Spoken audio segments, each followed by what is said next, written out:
Mr. President, distinguished Majority Leader, thank you for allowing me to have the floor on a matter of personal and collective privilege. Much as I would like to abide by the elders, what my elders had taught me, that, and I quote, silence is the best response to nonsense. I'm constrained to take the floor to set the record straight and correct the prevarications spewed on this very floor by one of our colleagues, namely Senator Rodante Marcoleta. While in his two recent privileged speeches, he mostly referred to this representation as the BRC chairman, in my manifestation today, I will refer to him by his name. Like on many past occasions, I could have effortlessly dismissed Senator Marcoleta's statements as I refuse to dignify his ego-driven provocations. But when the attacks shift from professional to obsessively personal, I must shut the whole political circus down, firmly, completely, and without ambiguity. Dahil gusto din lamang ni Senator Marcoleta na lagi siyang bida bilang dating chairman man ng BRC o sa usaping West Philippine Sea o anumang issue involving China o dili kaya ay sa usaping restitution na mag-asawang Diskaya, siya na nga ang tunay na bida sa aking magiging pahayag sa mga sandaling ito ngayong hapon. Memory is short, Mr. President. With that said, and with your indulgence, let me refresh our memory on the historical background of the animosities, or shall I say, why the gentleman from Tarlac and Pampanga, Senator Rodante Marcoleta, has become so obsessed with tagging and bad-mouthing this representation, as he has become obsessed with defending China in many fora, like in the confirmation hearing of 35 senior officers of the Armed Forces of the Philippines, but especially when he interpellated our distinguished colleague from the majority bloc, Senator Francis Kiko Pangilinan, when he sponsored and defended Senate Resolution number 37 last February 2. So obsessed that he had to resort to rigorous stalking of all my interviews and social media updates, nitpicking from every statement I uttered, and tricking this august chamber to cry foul, armed with nothing but his draining litany. Since Senator Marcoleta apparently knows every word I say in my media interviews and every move I make in this chamber, napilitan akong balikan ang napakaraming pagkakataon na ako ay naging paksa ng kanyang mga personal na atake. Perhaps, Mr. President, it started when this representation inquired about Senator Marcoleta's hilaw interpretation of Senate rules relative to his motion to dismiss in the impeachment case against Vice President Sara Duterte last year. Thus, on August 6, 2025, I manifested my inquiry regarding Senator Marcoleta's arguments calling for the dismissal of the impeachment case against Vice President Sara Duterte using Section 135 of the Senate rules. I highlighted that nowhere in our rules can we find a provision on a motion to dismiss, nor is there a suppletory application of the rules of court and other references like the Riddick's Manual, etc., to accommodate such a motion. I merely raised a parliamentary inquiry into how we can deal with the said motion to dismiss an impeachment case, given that we were then constituted as a legislative body in plenary session and not as an impeachment court. It was supposed to be a simple parliamentary inquiry from what I considered then, and I quote, medyo hilaw na interpretation ng ating Honorable Marcoleta, unquote. Ewan ko, Mr. President, simula nang nasopla ko si Senator Marcoleta sa floor, ay tila nagtanim na siya ng poot sa kanyang dibdib. On August 20, 2025, I delivered my first privileged speech entitled Flooded Gates of Corruption to bring to the attention of the Senate and the Filipino people the syndicated corruption in the implementation of flood control projects. Pinaghirapan ko at ng aking team na buuin ang aming mga findings upang maisapubliko ang mga anomalya sa flood control na makakatulong sana sa sinasagawang inquiry in aid of legislation ng Blue Ribbon Committee na noon ay kanya pang pinamumunuan. Ang hindi ko inaasahan, minasama pa ito ni Senator Marcoleta sa pamamagitan ng kanyang TV program noong August 29, 2025. Panoorin po natin ang mga portions ng video.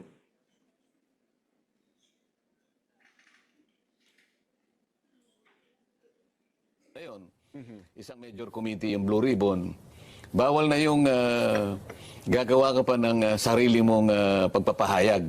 Lalong-lalo na kung doon sa pagpapahayag mo, parang uulitin mo yung mga bagay na dapat sana doon na ihayag doon sa naunang pagtalakay. Para may sarili kang expose, may sarili kang person. Oo, isang major committee, hindi dapat na ginawa pa yun. Kumbaga, kalabisan na yun. Sa tuntunin kasi, bawal na lalo yun. na kung doon sa pagpapahayag mo ay parang uulitin mo yung mga bagay na dapat sana ay doon na ihayag sa naunang pagtalakay. Hindi dapat ginawa pa yun. Kumbaga, kalabisan na yun. Sa tuntunin kasi, bawal na yun. Yan ang sinasabi ng isang taong nakasalamin sa hating gabi. Na yung nag-epal siguro, yun ang pasikat, di ba? Yan ang sinabi niya, Mr. President. Mr. President, tulad ng kanyang motion to dismiss, nag-imbento na naman ng hilaw na rule si Senator Marcoleta. Kahit pagbali-balik rin natin ang rules of the Senate, walang nagbabawal sa kahit sinong senador na magpahayag sa pamamagitan ng privilege speech kahit tinatalakay na sa komite ang paksa tulad ng flood control. May natapakan po ba akong ego sa aking privilege speech na naglahad sa kauna-unahang pagkakataon ng mga konkretong ghost at substandard flood control projects? May nasagasaan po ba akong pride sa pagpapangalan sa mga sangkot sa anomalya na sina Bryce Hernandez, Henry Alcantara, at iba pang personalidad sa kauna-unahang pagkakataon?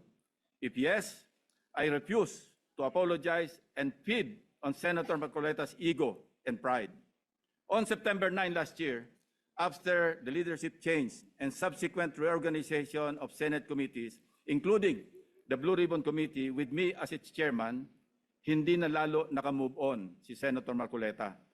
I was met with a barrage of undue criticisms by the former chairman, Senator Marcoleta, much of it characterized by a profound lack of respect for both this representation and the Blue Ribbon Committee.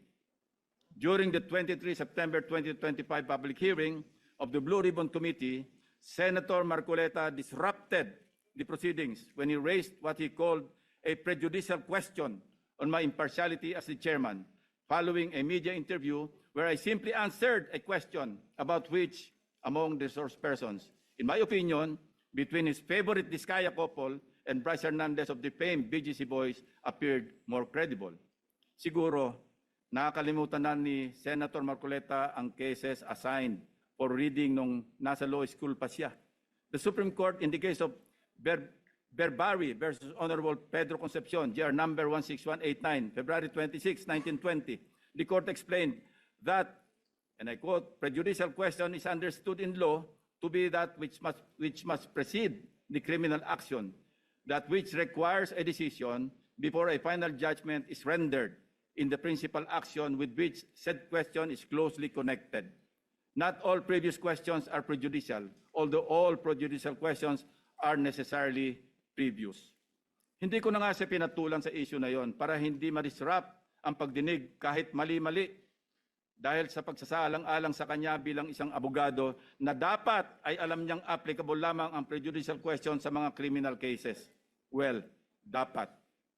He exposed his ignorance as a member of the bar, particularly on the revised rules on criminal procedure, even as he invoked the issue of impartiality at the top of his voice and out of order and decorum, continuously interrupting the chairman and everybody else, while shamelessly appearing to act as counsel for the Diskaya couple, without even disclosing before the committee members that one of his family members was an independent director of insurance companies that provided bonds for contractors owned by the 207 billion peso flood control contractors, Curly and Sara Diskaya.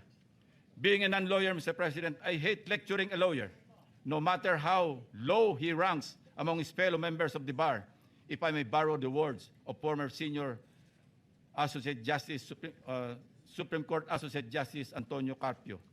Since he is now asking for it, I also thought, as lawmakers, we may as well be educated in this regard. So let me state for the record the following.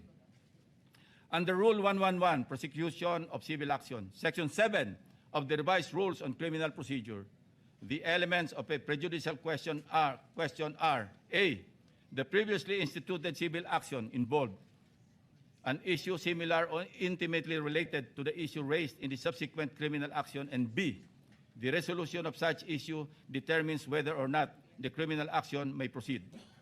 Kung may napansin ang mga manonood, ito ang naging asal ni Senator Marcoleta, which begged the question, why is Senator Marcoleta so protective of the Discayas?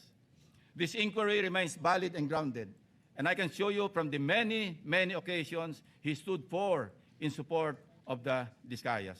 Let us watch. Technical, go ahead, you play that. If you're ready.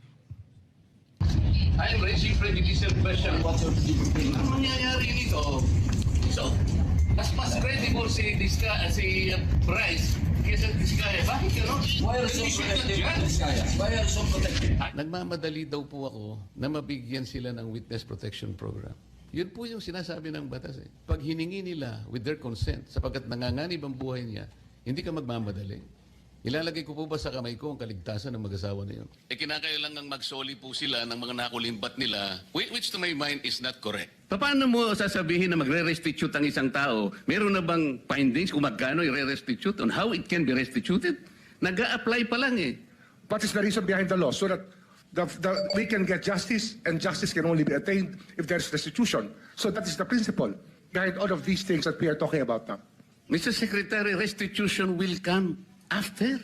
It cannot be... Sir, it can come before or after, sir. It can come before. You cite the law that it come before. Yung Discaya, to my mind, were the first to apply under the Witness Protection Program. Ang problema po doon, kung wala namang korte pa pong nagsasabi kung talagang sila'y nagnakaw o nakapagnakaw, sino pong magkukwenta noon? Problem is, ang sabi ng dating DOJ Secretary, ba hindi, kinakailangan isoli muna yung mga pinagnanakaw. So, paano ngayon siya magpo-process if that was dangled? So, ang tinatanong ko nga sa inyo, hindi sa sinungaling. Kayo ang nagbigay na ng condition kasi. Did you agree that you restitute any money to the DOJ? Wala po kang maibibigay po. At saka... O yun na nga, because wala kang maibigay, hindi kanya ipoprocess under the Witness Protection Program. Is that not correct? So pinipili nyo yung gusto nyo i-process. Ngayon, kung ayaw ninyong bigyan sila ng protection under that law, kaya siguro umayaw na sila sa ICI. Mr. President, it is also coincidental that multiple news outlets revealed a damning link between Senator Marcoleta and the Discayas. In one news story, a relative of Senator Marcoleta was said to hold a directorship at Stronghold Incorporated and Milestone Guarantee insurance companies that provided bonds for contractors owned by the flood control king and queen, Curly and Sarah Discaya, at the center of a multi-billion peso flood control corruption scandal, raising conflict of interest questions in a high-profile Senate probe. Hindi pa po dito nagtatapos ang pagbibida ni Senator Marcoleta. Noong September 25, 2025, nagpresenta si Senator Marcoleta ng surprise witness sa katauhan ni Mr. Orly Gutesa. As chairman, I did not raise any objection to members like him introducing surprise witnesses during the proceedings at that time, as long as it can help in unearthing the truth behind the flood control mess, including and most importantly, exposing the masterminds if evidence warrants. Gayunpaman, hindi pa man tapos ang araw, pumalag na sa media ang sinasabing nakapirma sa notary public na si Attorney Pechi Espera. Nakalaunan ay naging kasalanan ko pa din sa paningin ni Senator Marcoleta. Hindi po ang Senado ang nag-iimbestiga at nagbigay ng hatol na forged ang notaryo ni Gutesa. Mismong ang Branch 18 ng Regional Trial Court ng Manila ang nag-imbestiga. Independent yon sa Senado. Sa halip na tanggapin, galit pa sa resulta ng kaso dahil hindi naaayon sa gusto niyang kalalabasan ng investigasyon. Asal bida talaga. Ang matindi pa, nanakot pa na magsasampa ng kaso laban sa judge at abogado. Again, style bida. Pa-victim effect pa po masyado na parang bida sa pelikula. Mr. President, ang kwento pa, ako daw ang nagpapahiwatig na tinuturuan o kinocoach niya si Gutesa sa bahaging ito ng pagdinig. Mr. President, sa obserbasyon ng napakaraming nanonood, tila baga tinuturuan niya kung anong pahina. Page 20 nga daw ang basahin. Sa kamalasan niya, nagkataon na putol pala ang kopya ng affidavit ni Gutesa. Kung todo, tinayuan pa niya para ibigay ang kanyang kopya na parang bida sa eksena. Nakalimutan yata ni Senator Marcoleta na naka-live TV coverage ang pagdinig, kaya walang pakundangan at walang kahihiyan sa inasal niya. Kaya nga kitang-kita, pati si Henry Alcantara tawang-tawa. Nakalimot din sandali na hindi pa siya state witness nung nag-testify si Gutesa. Let us watch the actual video dahil baka sabihin na naman niya nag-splice kami ng video. Let's watch. Nasabing basura. Ito, Merong napuputol sa binabasa mo eh. Huwag kang magmadali. Huwag kang magmadali. naputol na. Ulitin mo yung paragraph 20. Wala na akong, hindi ko makita na putol na siya.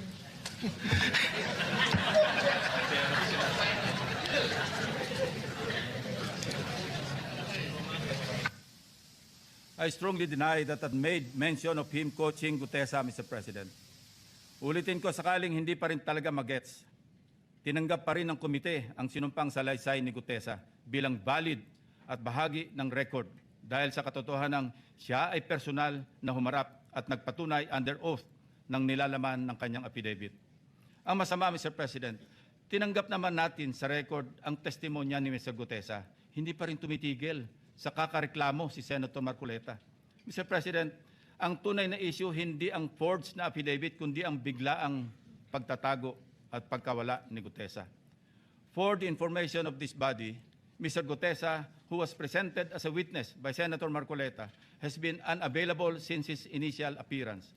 Moreover, the committee made the option for Senate protection available to him, but he declined as evidenced by his signed waiver.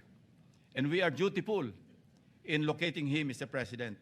Pinuntahan namin ang lahat ng addresses para mayabot ang imbitasyon ng komite and even rigorously visited our CCTV camera footage. Again, displaying his obsessiveness for the nth time, Senator Marcoleta even lambasted me by implying that I was surveilling his office. Galit na galit. Samantalang nais lamang nating matukoy kung sakaling may kasama si Mr. Gutesa nang dumating sa Senado upang sa gayon ay magkaroon tayo ng lead kung paano siya muling maimbita sa susunod na pagdinig. Hindi ko na nga pinalaki ang aking mga obserbasyon sa paksang ito, Mr. President. Sa halip, sinubukan pa rin naming hingin ang kanyang tulong sa paghahanap kay Sergeant Gutesa.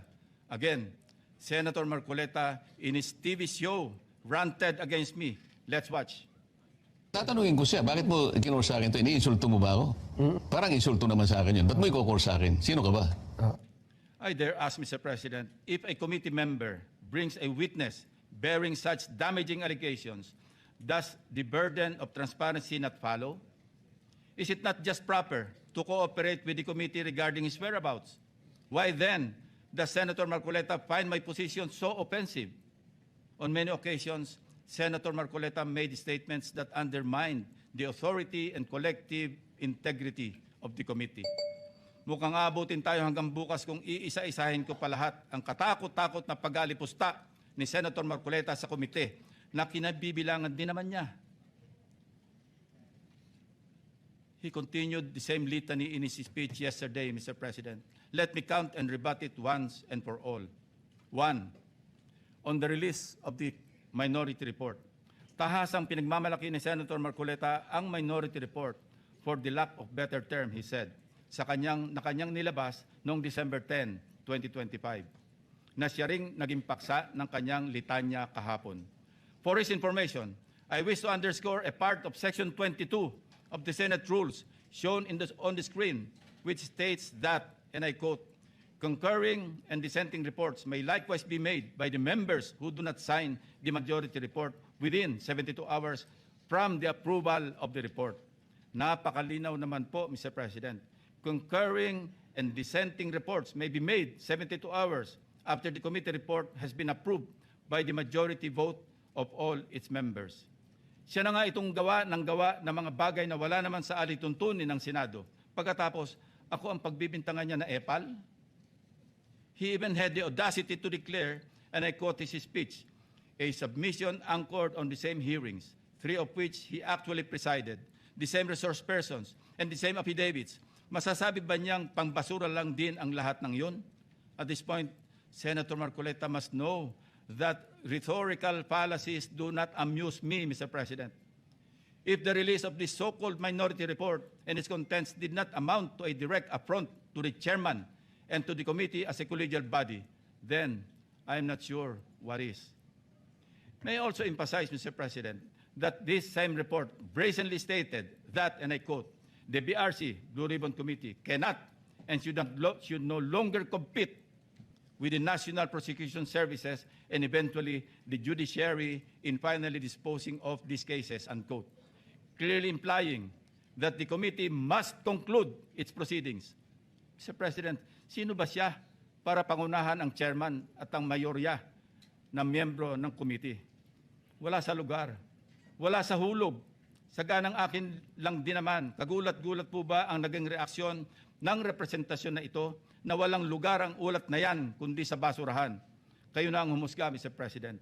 Number 2, let us go to the BRC draft partial committee report na pinamahagi ng komite noon pang ika-11 ng Pebrero nitong taon. Na sa mismong araw na ito ay 1 buwan na ang nakakalipas. Na siyempre ay laman din ng only reklamo ni Senator Marcoleta. Anya, ang natanggap ng kanyang opisina ay isang PDF file or document na may watermark ng bawat opisina na nakatanggap nito na wala man lang daw pirma ng chairman ng komite. Natural, walang pirma dahil advance copies lang naman ang pinadala namin sa opisina ng lahat ng members. Common sense naman po, Mr. President, na binigyan ng soft copy ang bawat miyembro upang madaling mabasa at mapag-aralan ng ang lahat ng nilalaman nito simultaneously. Properly informed naman po ang mga staff ng mga senador na available mula sa aming opisina ang pisikal na kopya na lagpas 400 pages ng committee report upang mapirmahan sa hudyat ng mga ginagalang na miyembro ng komite. Ang ating inisyatibo upang pabilisin ang tamang proseso ay talagang masama pa rin sa paningin ni Senator Marcoleta. Tulad ng ginagawa din naman ng ibang miyembro ng komite, panay din ang follow-up namin sa kanyang opisina na kung nais na ba niyang pumirma sa printed copy ng report, kahit ay dissent remark ay wala siyang ginawa. Bakit ngayon ay maghahanap siya ng Blue Ribbon Committee report na nakatenga sa kanyang opisina noong 1 buwan pa? Incidentally, as of yesterday, only Senator Bam Aquino has affixed his signature on the partial committee report. It goes without saying that I respect each and every member's decision when they will sign the report, if at all. What I despise is Senator Marcoleta's audacity to lie about his inability to sign the same by citing an untruthful reason for not signing, Mr. President. Number 3, pinipilit niya rin na ilabas ko ang listahan ng 67 contractors. He said in his speech, and I quote, in his press release dated August 10, 2025, posted on the Senate website, the BRC chairman disclosed that House members called him and that he had a list of 67 congressmen who are contractors. Yet, he did not summon them to any BRC hearing. Why did he not name them to be fair to the rest of the members of the House of Representatives? Ito po ang tunay na splice, Mr. President. Kung babasahin lang po ni Ginoong Marcoleta ang susunod na sentence, malinaw na malinaw po. Ito, and I'd like to paraphrase. Lacson clarified that he merely asked a congressman friend from the lower house and that, again I quote, I chuckled and said, I don't have a list. Ulitin ko po, noon at hanggang ngayon, kahit ipagpilitan at isplice ng kung sino, wala akong listahan at wala akong sinasabing may hawak akong listahan ng mga tinuguroang contractors. Wala akong pangalan. Alam mo yung 67 na contractors na naging congressmen or yung congressmen contractors, nakuha ko yan sa isang member ng House noong kasi simula pa lamang ng 19th Congress 2022. Number 4, madiin din po ang pag-question ni Senator Marcoleta sa interparliamentary courtesy. He said, and I quote, this doctrine, Mr. President, which is not even part of our rules, is not absolute. And then he added, if anything, those who occupy the highest offices in the government must be the first to answer, not the last to be asked, unquote. Senator Marcoleta even mentioned, again, and I quote, the members of Congress have no immunity from investigation, subpoena, or public scrutiny, unquote. Mr. President, hypothetically, if the House of Representatives initiates an investigation on Senator Marcoleta's statements of contributions and expenditures, or SOSE, over an alleged discrepancy, would the Honorable Senator stand by his position to disregard interparliamentary courtesy? If his former colleagues were to issue a subpoena, a show cause order, or even a warrant of arrest, would he still argue about the relevance of interparliamentary courtesy? Ito po ang tunay na hypothetical question, Mr. President. Lest we forget, 2 taon pa lamang ang nakakalipas, siya mismo ang nagsisisigaw sa House of Representatives at nag-motion na i-terminate ang budget deliberations para bigyan ng parliamentary courtesy ang Office of the Vice President. In his words, Mr. President, Parliamentary procedures, Madam Chair, grow from or are enriched by traditions, experiences, and precedents. You may not like the person, you may not like the presence here, but you have to respect the office of the Vice President. That is all, because that is guided by the tradition. Kahapon po, kagaya po na sinabi nila, wala nang pinagtanong sa office of the President, and that is correct. That is in line with that tradition. such hypocrisy, such double standard, such a farce that does not dignify an answer, Mr. President. Incidentally, since I mentioned the SOSE case with the COMELEC in violation of the Omnibus Election Code, kung ninanais ko lamang na ipahamak siya, ay naghain na sana po ako ng Senate resolution calling for an inquiry in aid of legislation para ipatawag ang mga COMELEC officials upang ipaliwanag bakit masyadong delayed ang usaping ito. When the issue of Senator Marcoleta's failure to disclose his campaign contributors in his sources surfaced, our dear colleague tried to clarify the matter. In fact, during his own show, Saganang Mamamayan, dated November 8, 2025, he made the following disclosure. Please watch. Nelson, alam mo, mga kaibigan ko, nagbigay sa akin talaga. Alam mo, pakiusap lang nila, isa lang. Tanggapin mo ang tulong namin sa'yo. Okay. Congressman ako noon, Kong, kami po ay naniniwala na karapat dapat kang makarating sa Senado. Tanggapin mo ang halagang to. Marami sila. Isa lang ang kanilang pakiusap sa akin. Ano po yun? Eh sana wag mo na kaming i-disclose ang identity. Ngayon, kapag ka naglagay ako ng figure sa contribution, mapipilitan akong mag-disclose ng pangalan nila. Alam mo kung bakit? Merong kaakibat na kung tawagin ay deed of acceptance of donation. Paano yun kako? Contribution to eh. Hindi, sabi niya, binigay ko nga sa'yo, contribution, pero utang na loob mo sa akin yan. Ituring mo na lang na utang, sabi niya, di ba? Loan. But when he was issued a show cause order by the COMELEC, he tried to backtrack on his arguments by saying that he received those contributions when he was not yet a candidate, as defined by the decision of the Supreme Court. I guess Senator Marcoleta and his legal team thought they were being smart by being technical about when these contributions were made. Pero nakakatawa, Mr. President, ay wala nang mas lilinaw pa sa sariling pag-amin ni Senator Marcoleta. Tumanggap siya ng pera para magkaroon siya ng utang na loob sa mga taong yon. Isang maliwanag na admission against interest, ang sabi nga ng mga abogado. Bilang isang abogado, dapat alam ni Senator Marcoleta na dahil dito ay shoot siya sa balde sa kasong indirect bribery under Article 211 ng Revised Penal Code dahil member siya ng House of Representatives ng panahon na yon. Maliwanag sa batas na krimen sa mga public officials na tumanggap ng pera o gift by reason of their office kahit walang pangako na particular act or omission sa nagbigay ng pera. Bakit nga ba hanggang ngayon ay hindi pa rin nilalabas ng COMELEC ang resolution ng SOSE case ni Senator Marcoleta? Number 4, as for Mr. Saldico, let me state this plainly. 2 beses nating siyang naimbitahan para personal na humarap at personal na mag-testify sa komite. He needs to appear and substantiate the statements he posted on his Facebook account. Twice, he refused, citing medical and security reasons. Dahil sa bigat at seryosong aligasyon kanyang binitiwan, hindi maaaring pahintulutan ng komiting ito na manatiling nakabitin ang mga akusasyon na hindi siya humaharap at nanunumpa sa harap ng kapulungang ito. Sa katunayan, ako pa mismo ang nagmungkahi sa ating chat group na payagan siya magtestigo sa mula sa Philippine Embassy kung saan man siya naroroon. Gayunpaman, pinarating ni Senator Ronald Bato de la Rosa mismo ang kanyang apprehension sa suhestyong ito sa pamamagitan ng kanyang text message. Nais ko rin bigyan diin, Ginoong Pangulo, nang diskusyong yon ay nangyari bago pa man ilabas sa social media ni Saldico ang kanyang mga aligasyon. Panghuli, tungkol sa isyu ng apostille.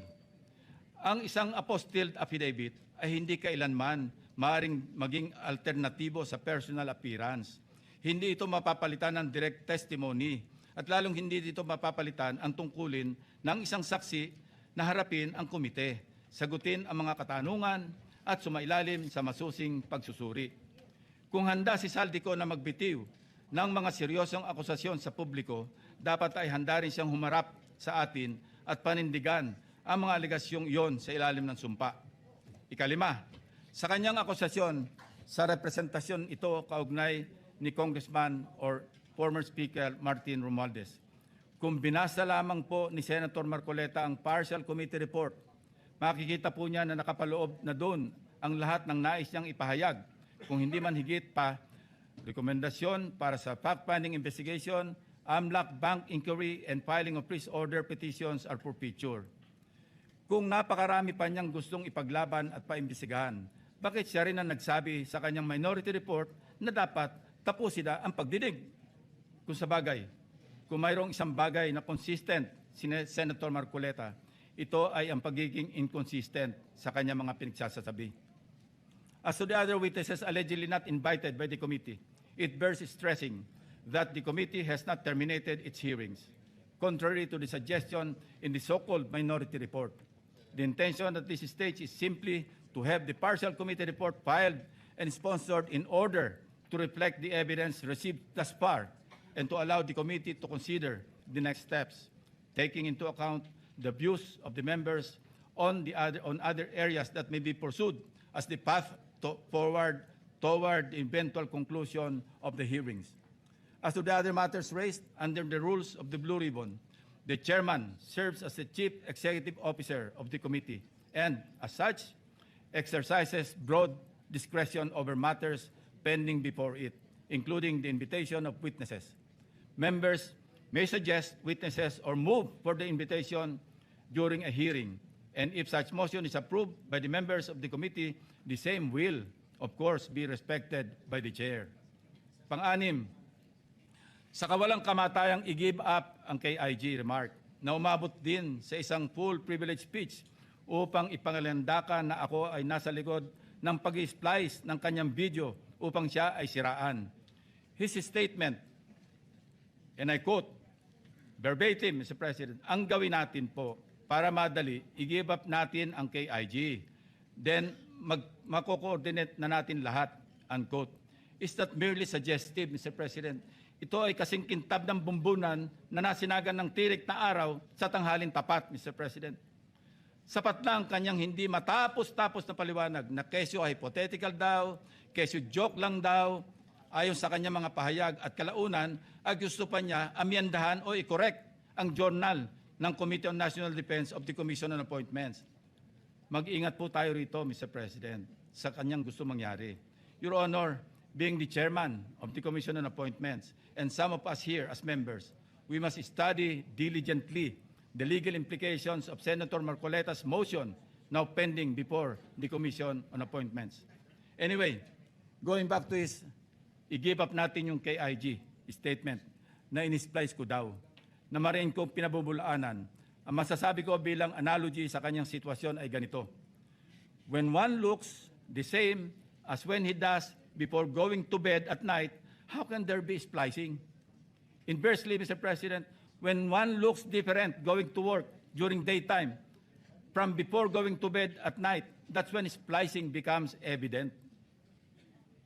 Matanong ko lang po, sino ngayon ang magaling mag-splice, Mr. President? Hindi ko kasalanan ng mga salitang nagmula sa sarili niyang bibig. May tawag nga dito ang mga Gen Z. Classic case of gaslighting. Number 7, sangkatutak na ang mga pahayag ni Senator Marcoleta na napakalinaw na hindi pumapabor sa ating pambansang interes.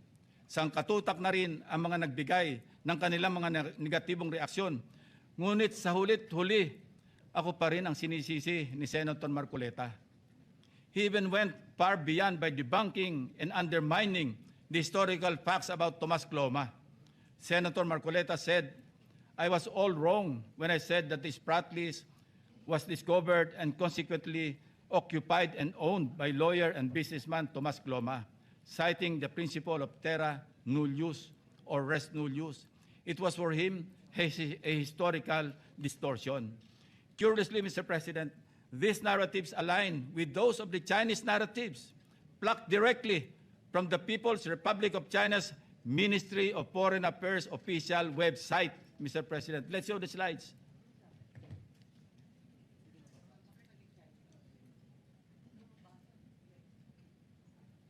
Ayan po, kita-kita natin. Kung anong sinabi ng website ng Ministry of Foreign Affairs ng People's Republic of China, yan din ang kanya sinasabi. Now, Senator Marcoleta speaks of a pattern that he himself built in his head to discredit this representation.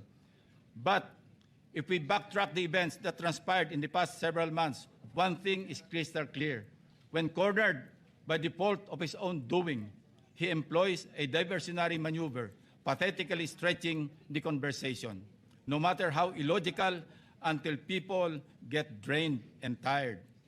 Just as a squid squirts ink to darken the water and blind everyone around while it swims away, a person may throw out irrelevant issues, fake scandals, or emotional outbursts to distract the public from the actual evidence or the main point of an investigation.